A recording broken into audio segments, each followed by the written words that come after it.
Video I will explain what are the exception in C sharp. तो as a developer ये आपकी responsibility होती है कि एप्लीकेशन में कोई एरर ना हो। तो there are two type of error in C sharp. First is called compile time error, second is called run time error. जो आपकी कंपाइल टाइम एरर होती है दे आर सिंथेटिकल एरर्स, जैसे आपने एंड लाइन नहीं किया या आपने कोई स्ट्रिंग वेरिएबल डिफाइन किया उसको डबल कोट्स में नहीं लिखा, जो इस तरह की एरर होती है इनको हम कहते हैं कंपाइल टाइम। ये कंपाइल टाइम पे हम गेट कर लेते हैं। और जो सेकंड टाइप की एरर होती है वो होती है आपकी रन टाइम एरर। जो रन टाइम एरर होती है they are very dangerous. Suppose करो आपने दो वेरिएबल डिफाइन कर रखे हैं, फर्स्ट वेरिएबल में आपने 10 वैल्यू डाल दी, सेकंड वेरिएबल में आपने 0 वैल्यू डाल दी। अगर आप उसको डिवाइड करोगे बाय सेकंड नंबर तो वो आपका अनडिफाइंड नंबर होगा। तो ये एरर जो होती है वो आपकी रन टाइम एरर होती है। नो अब मैं वेरिएबल डिफाइन कर रहा हूं, ये मेरा फर्स्ट वेरिएबल हो गया, ये मेरा सेकंड वेरिएबल हो गया और थर्ड वेरिएबल मेरे पास आ गया int रिजल्ट। अगर यहाँ पे मैं सेमीकोलन नहीं लगाऊंगा तो वो मेरे को कंपाइल टाइम पे एरर दे देगा। सपोज करो मैं कंट्रोल F5 से इसको रन करता हूँ तो यहाँ पे उसने मेरे को एरर दे दी। अब मैं इसको नो कर दे तो एंड लाइन एक्सपेक्टेड। अगर मैं इसको एंड लाइन कर देता हूँ तो ये मेरी कंपाइल टाइम पे एरर रिमूव हो जाएगी। कंसोल डॉट राइट लाइन और यहाँ पे enter first number int num1 और dot parse console dot read line. इसको मैं कॉपी कर लेता हूं और यहाँ पे मैं पेस्ट कर देता हूं। तो ये मेरे पास सेकंड नंबर और यहाँ पे मैं नंबर 2 कर देता हूँ और यहाँ पे मैं डिफाइन कर देता हूँ int result which is equal to int num1 divide by int num2 और यहाँ पे console dot write line result plus int। Now इस प्रोग्राम को रन करता हूँ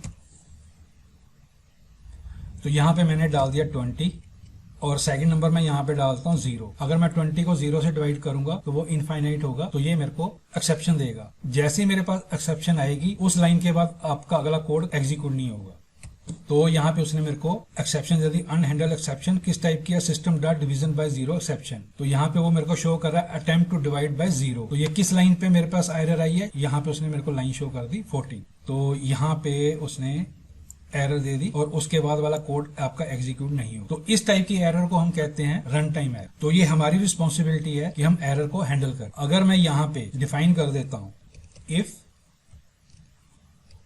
int num2 is equal to 0 console dot write line second number can not be 0, तो यहां पे मैं मैसेज प्रिंट करवा देता हूं। अदरवाइज एल्स में मेरा जो कोड है वो एग्जीक्यूट हो जाए। अब मैं इसको कंट्रोल F5 से रन कर देता हूं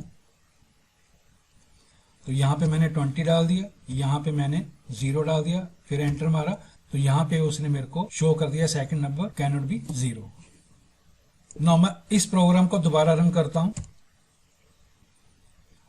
यहां पे मैंने 20 डाल दिया और यहाँ पे मैं सपोज करो ABC डाल दे तो अब ये सेकंड टाइप की एरर होगी। ये क्या होगी? आपकी फॉर्मेट एक्सेप्शन होगी। तो उसने मेरे को यहाँ पे फिर अनहैंडल एक्सेप्शन दे दी, सिस्टम डॉट फॉर्मेट एक्सेप्शन दे दी। तो किस लाइन पे? 12 लाइन पे है। तो ये हमारी रिस्पॉन्सिबिलिटी है कि हमने एरर को कैसे कैसे रिमूव करना है। तो सी शार्प के अंदर जब हमने एरर को हैंडल करना है तो हमारे पास एक होता है ट्राई ब्लॉक, एक होता है कैच ब्लॉक, एक होता है फाइनली ब्लॉक। तो जो हमारा कोड होता है हम उसको ट्राई ब्लॉक में रखते हैं। जब वो कोड एग्जीक्यूट होता है अगर उसके अंदर कोई एरर नहीं होगी तो हमारा प्रोग्राम स्मूथली चलेगा एंड फाइनली एग्जीक्यूट कर जाएगा। सपोज करो अगर हमारे पास ट्राई ब्लॉक में कोई एरर आती है तो वो कैच ब्लॉक में चली जाएगी, वहां पे हमें वो एक्सेप्शन दे देगा एंड फाइनली ब्लॉक फिर भी चलेगा। यानी कि फाइनली ब्लॉक जो आपका होगा ट्राई कैच फाइनली में फाइनली हमेशा आपका एग्जीक्यूट होगा चाहे उसके अंदर एरर हो या ना हो। तो यहाँ पे मैं अब इसका ब्लॉक बना देता हूँ ट्राई। तो जो भी कोड है आपने हमेशा ट्राई के अंदर रखना है और यहाँ पे मैं लिख देता हूँ कैच। यहाँ पे मेरे पास एक सुपर क्लास होती है उसका नाम होता है एक्सेप्शन, एक्सेप्शन EX और ये इसका एक्स कैच का ब्लॉक हो गया एंड ये इसका फाइनली ब्लॉक हो गया। तो यहाँ पे मैं लिख देता console dot write line always executed, चाहे आपकी एरर हो या ना हो, ये वाला फाइनली ब्लॉक आपका हमेशा एग्जीक्यूट होगा। और इसको मैं कट करके ट्राई ब्लॉक में ले जाता हूं, इसको मैं कर देता हूं रिमूव, और ये वाला भी मैं कट करके इसके अंदर ले जाता हूं। यहां पे मैं लिख देता था कंसोल डॉट राइट लाइन, तो ये मेरा इसके अंदर मैं लिख देता हूं जेनरिक एरर ब्लॉक। तो सबसे पहले ये वाला ब्लॉक एग्जीक्यूट होगा ट्राई, अगर इसके अंदर कोई एरर आती है तो फिर ये वाला एग्जीक्यूट होगा और फाइनली उसके बाद एग्जीक्यूट होगा। अब मैं इसको कंट्रोल F5 से रन करता हूं। सपोज करो मैंने यहाँ पे 20 डाल दिया, यहाँ पे मैंने 0 डाल दिया, तो यानी कि वो कैच में चला गया, उसने यहाँ पे मेरे को प्रिंट करके दे दिया, और ये वाला फाइनली ब्लॉक आपका एग्जीक्यूट होगा अगर एरर है या नहीं है। लेकिन अब हमें ये नहीं पता लग रहा कि ये किस टाइप की एरर है। Now exception class has 3 properties, one is called message, second is called source and third is called stack track. जो मैसेज होता है वो हमें बताता है कि ये किस टाइप की एरर है, सोर्स हमें बताता है कि एप्लीकेशन में कहां पे आपकी एरर रेज हुई है, एंड स्टैक ट्रैक हमें लाइन नंबर बताता है कि किस लाइन पे वो एरर है। तो यहां पे मैं इसको कर देता हूं delete, message plus ex dot message, और यहां पे मैं डाल देता हूं स्टैक ट्रैक, यहां पे मैं डाल देता हूं स्टैक ट्रैक, यहां पे डाल देता हूं सोर्स,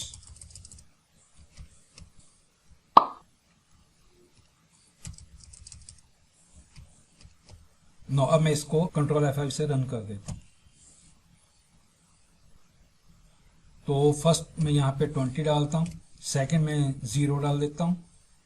तो मैसेज में उसमें मेरे को क्या प्रिंट करके दिया, अटेम्प्ट टू डिवाइड बाय 0 है। तो सोर्स मेरा क्या है, वो मेरी एप्लीकेशन का नाम है एक्सेप्शनल हैंडलिंग, जो मेरा एप्लीकेशन का नाम है, और स्टैक ट्रैक के अंदर उसने मेरे को यहाँ पे लाइन नंबर दे दिया। तो जो हमारा try catch and finally block होता है, तो हमारे पास मल्टीपल कैच ब्लॉक भी हो सकते हैं, वो हमारी इंडिविजुअल एरर को वो शो करेगा। तो यहाँ पे मैं एक और कैच ले लेता हूँ, और यहाँ पे मैं लिख देता हूँ डिवाइड बाय 0 एक्सेप्शन, और यहाँ पे मैं इसका ऑब्जेक्ट बना देता हूँ divide by 0 exception.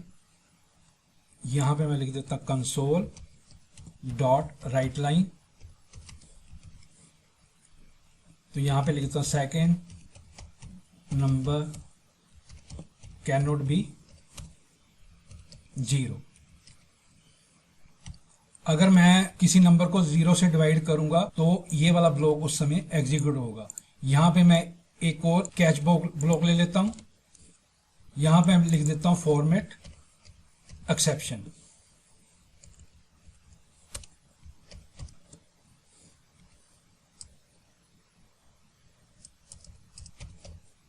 Number can not be string.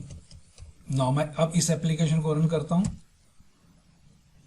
Suppose करो मैंने यहाँ पे 20 डाल दिया, यहाँ पे मैंने 0 डाल दिया, तो उसने मेरे को शो कर दिया second number can not be 0, और फाइनली ब्लॉक आपका एग्जीक्यूट हो गया होगा। जैसे हम नंबर को 0 से डिवाइड करेंगे तो ये वाला कैच ब्लॉक आपका एग्जीक्यूट हो जाएगा, क्योंकि एरर यहाँ पे आई है तो वो सीधा इस कैच ब्लॉक में चला गया। नाउ अब मैं फर्दर इस एप्लीकेशन को रन करता हूँ। यहाँ पे मैं डालता हूँ फर्स्ट नंबर 20, और सेकंड नंबर में मैं ABC डाल देता हूँ। तो यहाँ पे उसने मेरे को शो कर दिया number can not be string. अब मैं दोबारा इस एप्लीकेशन को रन करता हूँ, तो यहाँ पे मैं डाल देता हूँ 9999, काफी बड़ा नंबर। जैसे मैं इसको एंटर करूंगा तो ये आउट ऑफ रेंज की मेरे को एरर देगा। तो मैसेज मेरे पास क्या आ गया, value was either too large और too small for an int 32। तो सोर्स उसका ये है system dot private dot core library के अंदर पड़ा है, और लाइन मेरी 12 पे उसकी एरर आ रही है, और ऑलवेज एग्जीक्यूटेड। तो यहाँ पे मैं जाके लाइन 12 पे चेक कर सकता हूँ कि मैंने फर्स्ट नंबर ही काफी बड़ा डाल दिया, इसलिए मेरे को एरर दे दी। वो सीधा ये जेनरिक एक्सेप्शन पे पहुंच गया, वहां पे उसने मेरे को मैसेज प्रिंट करके दे दिया। तो there are lot of classes जो डिवाइड बाय जीरो एक्सेप्शन है या फॉर्मेट एक्सेप्शन है, ये आपकी बेस क्लास लाइब्रेरी में इनकी क्लासेस की डेफिनेशन पड़ी है। तो वो जिस टाइप की एरर होती है उसका ऑब्जेक्ट थ्रो कर देता है और वही कैच ब्लॉक आपका एग्जीक्यूट होता है। नाउ मैं एक अनदर एग्जांपल लेता हूं।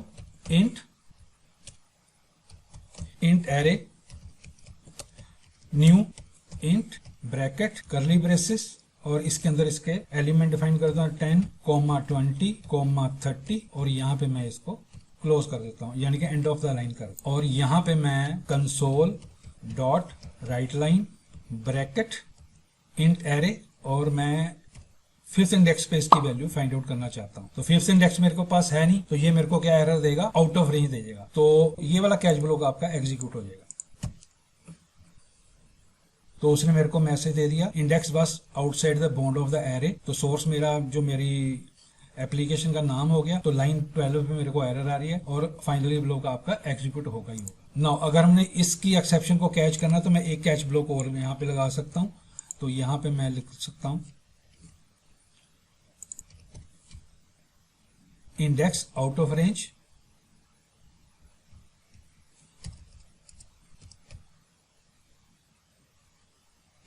इसको ही मैं कॉपी कर लेता हूं।